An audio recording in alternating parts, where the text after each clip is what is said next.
Buenas noches, amigos oyentes, televidentes, internautas, hermanos migrantes, ¿cómo están?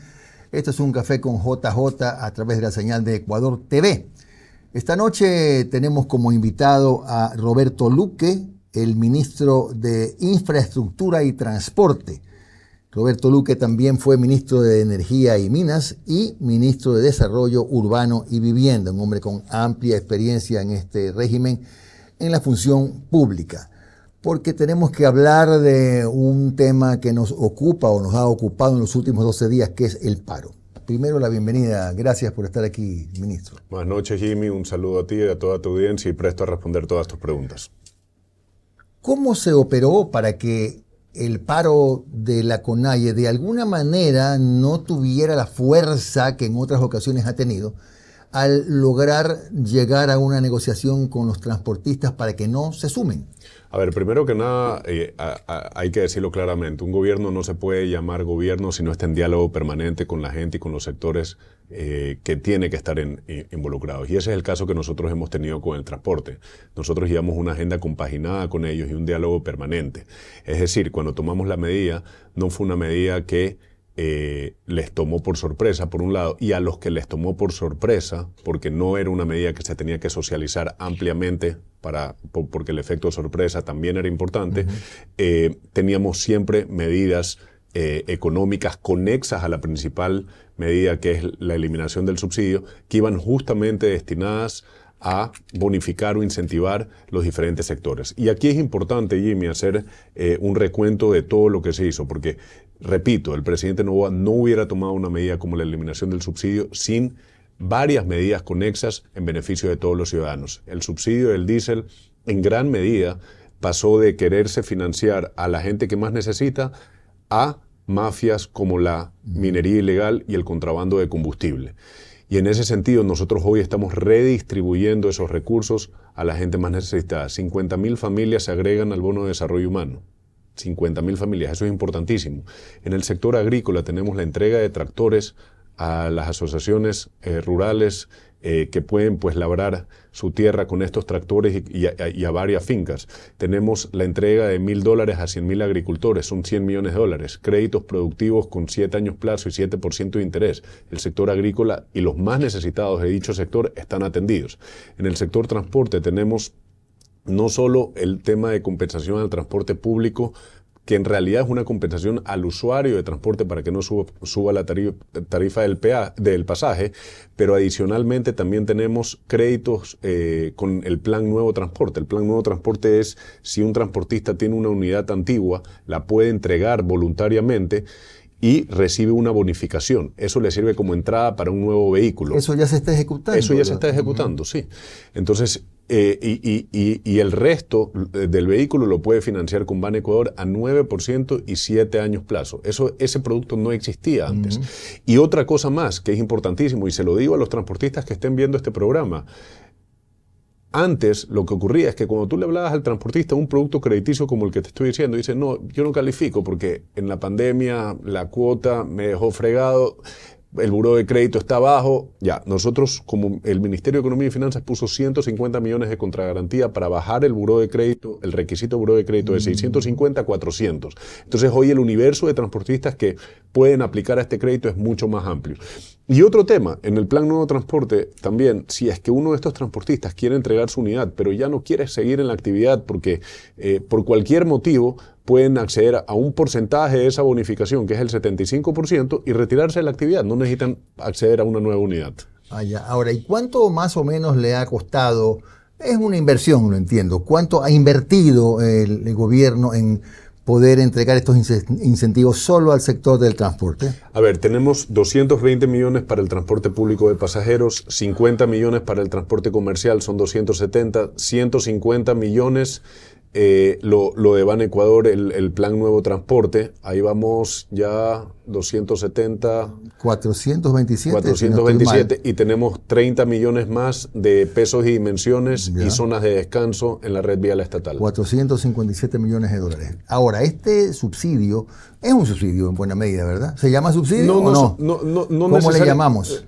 Estamos redistribuyendo los recursos que antes se iban en un subsidio altamente inequitativo e ineficiente en medidas que que ayudan a varios sectores. Ya. Ahora, esta medida va a durar entre 6 y 8 meses según trascendió, ¿verdad? A ver, la medida del transporte público de pasajeros en el tema urbano. Correcto. Va a durar de 8 meses con una posible ampliación a 12 meses. A 12. Ya, ese es un transporte, por ejemplo, eso vale la pena recalcarlo. Nunca antes un ministro, un gobierno se ha sentado a conversar con el transporte urbano de pasajeros. Ya. Y a mí me dijeron, mucha gente me dijeron, con ellos no te sientes porque No ellos pierda son regulados por los GATS, no son tuyos. Tú hablas con los que tú regulas.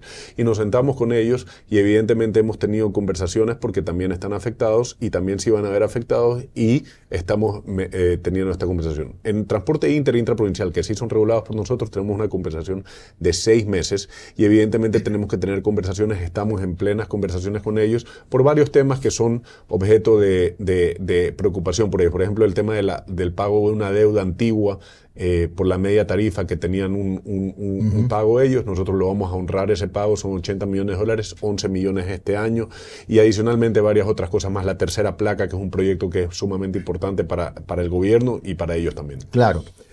Ahora bien, ¿qué va a pasar, por ejemplo, con el transporte urbano cuando termine el proceso, 8 a 12 meses? ¿Ustedes todavía se mantienen en que les corresponderá a los GATS sentarse a conversar con los transportistas urbanos y decidir, por ejemplo, si se revisa o no tarifa? Mira, y yo no me voy a meter en la relación que tiene que tener un determinado GAT con el sector del transporte urbano. Hay casos en donde ya ha habido aumento de tarifa y sin perjuicio de lo que está ocurriendo ahí. El caso de Santo Domingo, por ejemplo. En Manabí también ha habido un aumento de tarifa ya antes, pero eso por ley le corresponde a ellos determinar, digamos, como GATS, qué relación van a tener con el transporte urbano y qué medidas van a tomar. Ahora, ¿saben los transportistas que les va a tocar después de 8 o 12 meses conversar con los alcaldes? Sí, claro. A ver, y no es de 8 a 12 meses. En teoría, y lo estoy diciendo yo con la práctica que nosotros estamos implementando como ministro, uno no conversa con un sector tan importante cuando viene una medida o cuando viene un problema. Uno está en permanente conversación para ir arreglando el problema. Nosotros estamos haciendo eso con el transporte que nosotros regulamos y tenemos conversaciones siempre sobre este tema. Y venimos con una agenda compaginada con ellos. Pero parece que hay algunos alcaldes que están esquivando este asunto y dicen que en realidad no, que ese es un problema del gobierno. Bueno, realmente yo no voy a ahondar en una discusión que realmente no me compete. Nosotros lo que sí creemos es que tomada la medida tenía que haber algún incentivo, alguna bonificación a un transportista que también se va a ver afectado y que realmente lo que tiene que hacer es trabajar con los municipios para poder regular su problema, que no es solo el tema del diésel. Ellos tienen problemas ya históricos que no han sido atendidos en muchas ocasiones. Estamos hablando en el día 12 del paro en este momento con el ministro. ¿Usted siente, le han informado que ha bajado el nivel de beligerancia, de presencia, de cierre de vías? A ver, mire, es dinámico el tema. Evidentemente hay grupos que están detrás de financiar esto. Ya se sacó la máscara un partido político y dijo de frente que estaba apoyando logísticamente y con defensa jurídica a gente que hoy está generando caos y está haciendo que, por ejemplo, la provincia de Imbabura esté desatendida y que logísticamente sea un problema llegar allá. Entonces, sabemos por dónde viene el tema y evidentemente ese ámbito de generar caos, si es que el motivo de generar caos, digamos, no es tan fácilmente abatible y eso está pasando en Imbabura. En el resto del país está mucho más controlado y lo que estamos haciendo es, evidentemente, liderados por el bloque de seguridad, dando nosotros como ministerio todo el soporte logístico y de maquinarias para poder ir despejando las vías, ¿no? Claro, sí hay maquinaria del ministerio en todo caso. Sí, y donde no hay, pues hacemos toda la gestión posible para conseguir, sí. Ahora, ¿y han podido ustedes determinar de dónde salen tantas volquetas que de pronto uno las ve cerrando vías, echando tierra, material pétreo, qué sé yo, como se ha evidenciado en estos días? No han podido identificar. En algunos casos sí, y vamos con todo lo que la ley nos corresponde para poderlo hacer, incluyendo denuncias en fiscalía y también saber bien de dónde vienen y investigar los casos, ¿no? ¿No tienen información que vincule por ahí algún GAT con ese tipo de de gestiones, porque yo digo, las volquetas no se llenan gratis ni tampoco se interrumpen vías gratis. Mire, ese movimiento de tierra cuesta. Mal haría yo en decirlo ahora porque no lo he confirmado, pero digamos, tenemos ligeras sospechas y no me sorprendería en todo caso. Ya, ahora, en cuanto al estado de las vías, que es importante también conocerlo, el ministerio tiene en este momento un recurso suficiente como para emprender en lo que ya les va a permitir después del paro trabajar, ¿no? Hay muchas vías cerradas o parcialmente cerradas. ¿Tiene problemas presupuestarios el ministerio? No, hoy no, y sobre todo para los arreglos que se necesita, si nos estamos refiriendo a las vías cerradas por el paro, no prevé un problema grande en poder intervenir una vez que el paro... Me refiero al resto, que hay bastantes. Al resto siempre hay, digamos... Cuando me pregunta, ¿tienes problemas presupuestarios? Quizás la contrapregunta es ¿para qué? Claro. Si quiero cerrar toda la brecha de infraestructura que tiene el país, definitivamente el presupuesto no es suficiente y lo que hay que hacer es priorizar y estirar el dólar y estirar el recurso económico que tenemos, que es lo que hace un buen administrador público, y en ese sentido es lo que estamos trabajando, identificando vías que sean críticas para el país y destinando, digamos, la prioridad allá. Si hay estudios, se acelera más el tema. Si no hay estudios, aceleramos en estudios y poder ir planificando las intervenciones. Hoy la Guayaquil-Riobamba en el tramo de Chimborazo está ejecutándose con una inversión de 40 millones. La Narupa-Guataraco-Coca, que une el sector de la sierra con la costa, la sierra con la Amazonía en un sector crítico del norte del país, también se está ejecutando con una inversión de 32 millones de dólares. La E25, que es la vía más transitada del país, que es el tramo, la Guayaquil-Quito en el tramo Buena Fe-Babahoyo, estamos ampliando en 20 kilómetros y haciendo carriles de rebasamiento con una inversión de cerca de 50 millones de dólares y donde va a haber una de las playas de descanso que también son uno de los compromisos con el transporte pesado. Claro. Ahora, ¿qué posibilidades hay de que de alguna manera el Ministerio de Obras Públicas abra la opción de ceder a la inversión privada algunas de las vías más importantes del país?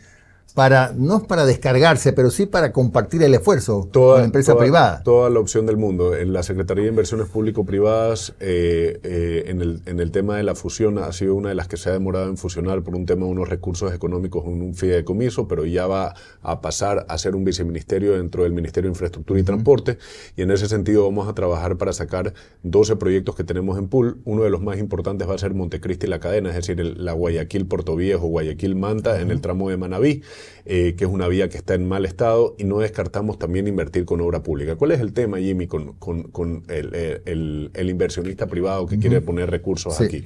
Es un tema de riesgo, un tema de incertidumbre que ya se está solucionando. La ley ayuda, la ley de alianzas público-privadas ayuda a contrarrestar eso, y es un tema de modelo de peaje que está obsoleto en el país y en terapia intensiva, y que en este nuevo modelo de inversiones privadas tenemos que corregirlo.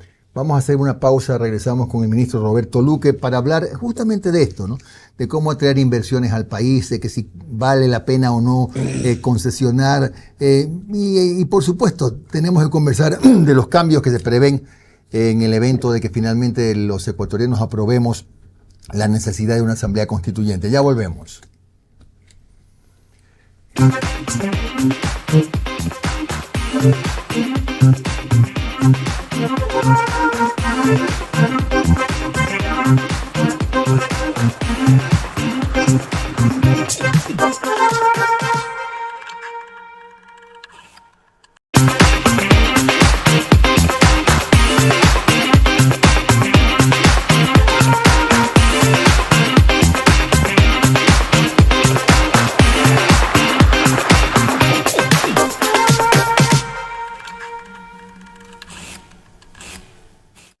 Gracias por seguir con nosotros en Ecuador TV. Estamos con el ingeniero Roberto Luque, ministro de Infraestructura y Transporte, fue ministro de Energía y Minas encargado y también de Desarrollo Urbano y Vivienda. Estamos hablando de la necesidad de que el Ministerio de Energía, el Ministerio de Transporte también se convierta en un motor de la economía, ¿no? Y de hecho ya hay planes en ejecución que es la construcción de viviendas, asumiendo la mitad el ministerio, si no estoy mal, y subvencionando la otra mitad a los dueños de las viviendas. ¿En qué medida esto efectivamente dinamiza al sector de la construcción? A ver, Jimmy, hay varias medidas que ha tomado este gobierno para dinamizar y ser un motor de la economía, como tú lo planteas en tu pregunta. Primero, la devolución del IVA a los constructores es una devolución de IVA que tiene varios efectos importantísimos. Primero, acelera y gatilla proyectos existentes. ¿Ya? En la construcción, uno de los mayores problemas que le puedes preguntar a cualquier ingeniero o cualquier profesional de la construcción que tiene este país es la informalidad. Esta devolución del IVA fomenta la formalidad en la construcción, ¿ya? Porque es una reducción del costo de la construcción. Y en proyectos inmobiliarios que tienen venta, di tú, consultorios, casas, departamentos, lo que hace es que trasladas ese costo al cliente, porque el promotor inmobiliario es uno de los pocos sectores que vende sin IVA, y muchas de sus compras son con IVA y no tienen dónde trasladar ese costo. Todo ese IVA es un costo para ellos. El momento en que tú se lo devuelves, el costo se les reduce y por ende el precio de la venta que ellos tienen también se reduce. Entonces hoy ya tenemos proyectos inmobiliarios, después de la primera ley económica urgente donde salió esto, que ya tienen costeado la devolución del IVA y ha habido una reducción en el precio de los bienes que el promotor inmobiliario vende.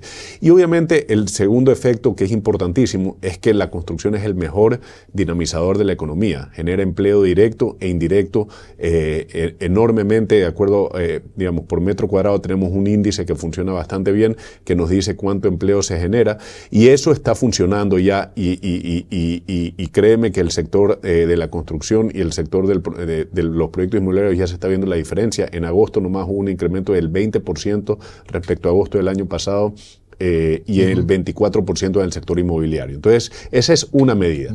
En lo que respecta a vivienda como tal, el crédito MITI es quizás la mejor alianza estratégica público-privada que exista hoy en el país. Es vivienda popular, ¿verdad? Es vivienda de interés social y vivienda de interés público, que se llama, que es la primera hasta $84,000 con ciertas reglas, ¿no? No es que puedas hacer una suite de $84,000, sino que tiene que tener un metraje específico y 3/4 y hasta $107,000 dólares es la de vivienda de interés público. ¿Y qué es lo que hace el gobierno? Que destina fondos a un fideicomiso y el promotor inmobiliario lo que hace es un proyecto, lo presenta ante el Ministerio de Infraestructura y Transporte, se avala el proyecto para que se sepa que es de vivienda de interés social y público y ya tiene el sello del ministerio. Con ese sello, los clientes de ese proyecto están sujetos a una entrada del 5%, es decir, una casa de $50,000, el 20% son $10,000. Conseguir $10,000 es mucho más difícil que conseguir $2,500 de entrada. Y el subsidio de la tasa a 5%. Entonces, ese fondo te permite que el banco preste, subsidiar la tasa para que la tasa que pague el usuario sea del 5%. ¿Qué resulta con eso?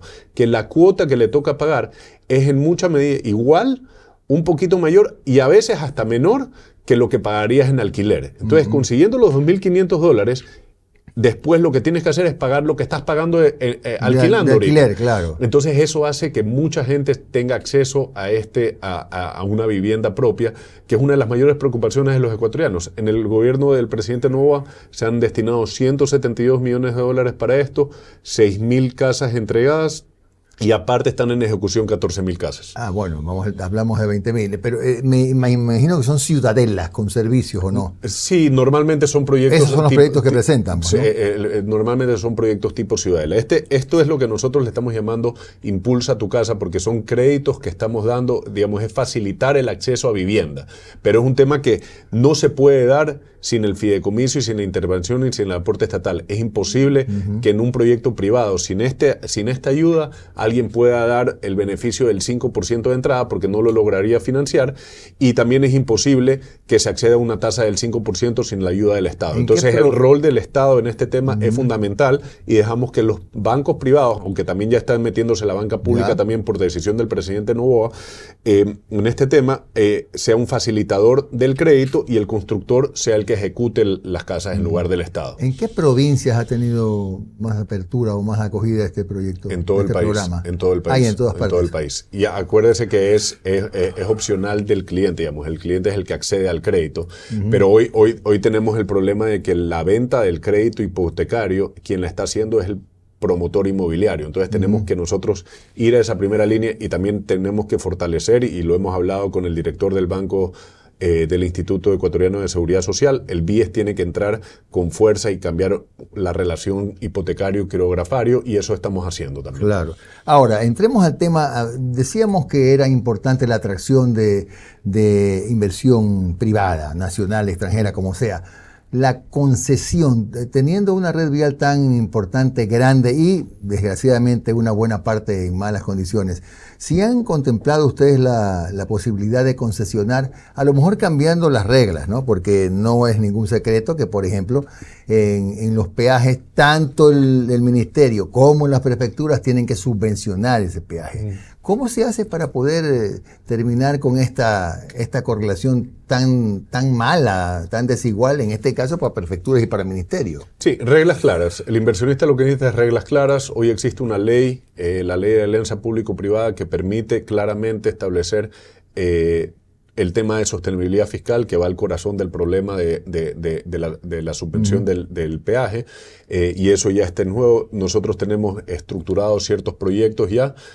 Montecristi La Cadena es uno de ellos, Pifo y Esa es otro, la E25, la vía Guayaquil-Quito en el tramo desde Buena Fe, que es donde termina la concesión desde Santo Domingo hasta Babahoyo, es otra vía que queremos hacer, el quinto puente en el tramo del puente principal, porque hay una parte que estamos haciendo con obra pública y otra en Guayaquil que también queremos hacer con obra pública tradicional, pero el tramo del puente va a funcionar con una alianza público-privada, y también tenemos a nivel portuario algunos proyectos que van a salir. ¿Pero ustedes han notado que hay interés efectivamente en invertir? Hay apetito totalmente para abrir, siempre y cuando esté sujeto a una estructuración financiera que sea win-win, y eso quiere decir que el gobierno y el Estado gane, evidentemente, y cómo gana con niveles de servicios funcionales y con regalías que funcionen en los proyectos que sean rentables, y en los proyectos que no sean rentables con una claras reglas de cómo se va a manejar el tema. Claro. Si se necesita aporte estatal, cuánto aporte estatal, dónde lo ponemos cada mes o lo ponemos en la inversión inicial. Esos temas, mientras ellos los tengan claros, ellos pueden entrar. Claro, o sea, las alternativas son una,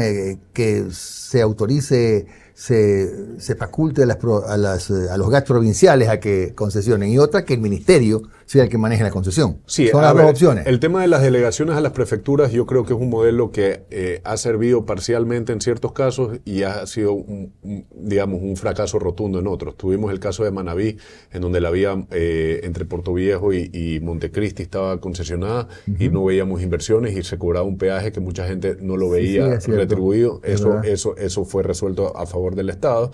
Y tenemos también, por ejemplo, el caso de la LOAC Santo Domingo, que es una vía que realmente, también hay que decirlo, el tema de las concesiones viales por territorio técnicamente no es lo mejor. Técnicamente lo que uno debería de concesionar siempre es el origen-destino. A la gente le interesa ir de Guayaquil a Quito, no le interesa ir de Aloa a Calle de Toachi. Claro. Entonces, ese tema... O sea, no retasear la concesión, digamos. Es que el problema es que cuando falla una, puede fallar todo el mecanismo y falla la otra provincia. Entonces, eso pasa ahora en Aloac Santo Domingo, cuando hay una pérdida del puente en el kilómetro 82 que queda en Santo Domingo, la prefectura de Pichincha pierde todos sus ingresos porque nadie usa la Aloac Santo Domingo. Claro, hablemos un poquito de política, oiga. ¿No cree usted, más allá de que sí, que se ve que el presidente está saliendo bien librado del tema del movimiento, de la medida, de hecho, no dialogó y se está apagando, al menos hasta esta hora que estamos conversando? Perdón, no diga que no dialogamos, porque dialogamos con toda la gente no dialogó él, sí, digamos, me refiero a que él no estuvo. Pero como gobierno hemos tenido diálogo permanente con toda la gente que posiblemente estaría afectada, y hemos tomado medidas para ello, de créditos y entrega de recursos. No, eso sí, me refería era a que él personalmente no quiso conversar, por ejemplo, con los líderes X, Y, Z, y parece que está saliendo bien. No fue un riesgo que corrió el presidente de la República, alto, el negarse a conversar, por ejemplo, con los dirigentes de la CONAIE. No, yo creo que no. O si lo tomó, salió bien. Independiente de eso, yo creo que no, porque finalmente la forma de hacer política y el mecanismo que usamos es ir directamente a la gente que se veía afectada. Yo tuve el ejemplo, y lo digo públicamente, de ciudadanos y transportistas que hicieron un viaje bastante largo hacia la Tacunga, en principio para reclamarme por el tema del subsidio, pero cuando llegaron ya algunos les habían pagado y la gente era muy renuente, quizás rechazaba la idea de que nosotros le íbamos a dar. Claro. No creían, pero ya con eso se fueron más bien agradecidos. Entonces, hay un tema que es, si vas a tomar una medida de este tipo, y el presidente en eso fue muy claro y muy enfático siempre, tiene que venir acompañada de medidas que vayan a ayudar a la gente que se va a ver afectada, pero esta vez sí a ellos y no a las mafias que servía el subsidio. Hubo una gasolinera en Zapotillo, que el presidente lo cuenta, que dejó operar al día siguiente en plena frontera, ¿no? Es verdad. Con esto cierro y va por mi cuenta. He escuchado por ahí algunas voces que sugieren que a lo mejor usted podría seguir en política, que podría mirar, no usted necesariamente, pero que lo ven como candidato a la prefectura del Guayas, ¿es verdad? A ver, es por mi cuenta, yo no estoy asumiendo responsabilidades ajenas. No hay que adelantar ningún criterio en ese tema. Eso es un tema que el presidente de la República va a tener que ir decidiendo, y yo también eventualmente cuando se presente. Por ahora no ha pensado en eso. Por ahora no hemos pensado. Bueno, hablaremos en otro momento. Gracias al ingeniero Roberto Luque. Parece mentira, pero se acabó el programa. Voló el tiempo. Roberto Luque, ministro de Infraestructura y Transporte, que nos ha acompañado hoy en Ecuador TV. Nosotros volveremos el día lunes a las 22 horas y estaremos entrevistando en vivo al ex gerente de la Corporación Financiera Nacional para hablar de la opción de la recuperación económica, ingeniero Mauricio Salem. Nos vemos y que tengan un buen fin de semana.